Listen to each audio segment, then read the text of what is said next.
ಕರ್ನಾಟಕ ಸಾಹಿತ್ಯ ಅಕಾಡೆಮಿ ವತಿಯಿಂದ ಚಾಮರಾಜನಗರ ಜಿಲ್ಲಾಡಳಿತ ಭವನದ ಆವರಣದಲ್ಲಿರುವ ಜೆಎಚ್ ಪಟೇಲ್ ಸಭಾಂಗಣದಲ್ಲಿ ಆಯೋಜಿಸಿದ್ದ ಸಾಹಿತ್ಯಕ್ಕೆ ಚಾಮರಾಜನಗರ ಪ್ರಾಂತ್ಯದ ಕೊಡುಗೆ ಕುರಿತು ವಿಚಾರ ಸಂಕಿರಣ ಕಾರ್ಯಕ್ರಮವನ್ನು ಹಿರಿಯ ಸಾಹಿತಿ ಕೆ ವೆಂಕಟರಾಜು ಉದ್ಘಾಟಿಸಿದರು.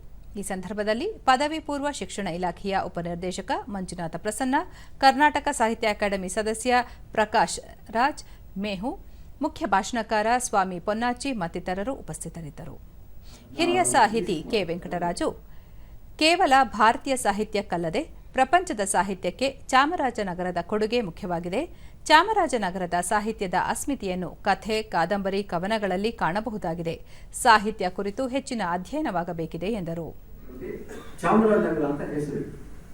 ಆ ಕಾಲದಲ್ಲಿ ಆ ಕಾಲವನ್ನು ಇಟ್ಟುಕೊಂಡು ಕಾದಂಬರಿಯನ್ನು ಬರೆದ ಕರ್ನಾಟಕ ಸಾಹಿತ್ಯ ಅಕಾಡೆಮಿ ಸದಸ್ಯ ಪ್ರಕಾಶ್ ರಾಜ್ ಮೇಹು, ಒಂದು ದೇಶ, ಒಂದು ಭಾಷೆ, ಒಂದು ಸಾಹಿತ್ಯ ಎಂಬ ಪ್ರಸ್ತುತ ಕಾಲಮಾನದ ಕಾಲಘಟ್ಟದಲ್ಲಿ ನಾವು ನಮ್ಮ ಭಾಷೆಯ ಮೂಲಗಳನ್ನು ಹುಡುಕಿ ಪ್ರಾದೇಶಿಕತೆಗೆ ಒತ್ತು ಕೊಟ್ಟಾಗ ಇದರ ಉಳಿವಿಗೆ ಸಹಕಾರಿಯಾಗಲಿದೆ.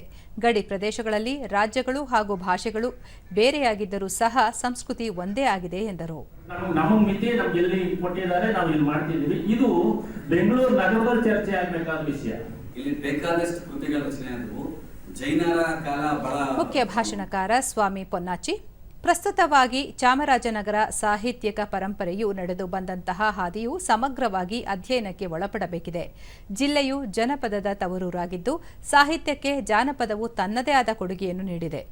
ಸ್ಥಳೀಯರಲ್ಲದೆ ಹೊರಗಿನಿಂದ ಬಂದ ಲೇಖಕರು ಸಹ ಜಿಲ್ಲೆಯ ಸಾಹಿತ್ಯಿಕ ಶ್ರೀಮಂತಿಯ ಕುರಿತು ದಾಖಲಿಸಿದ್ದು ಇದರ ಅಧ್ಯಯನವಾಗಬೇಕಿದೆ ಎಂದರು. ಆ ಟೈಮಲ್ಲಿ ವೀರಶೈವ ಧರ್ಮವನ್ನ ವಿರೋಧಿಸೋದಕ್ಕಾಗಲೇ ಬಹಳಷ್ಟು ಕೃತಿಗಳು ಹುಟ್ಟುವಂತು.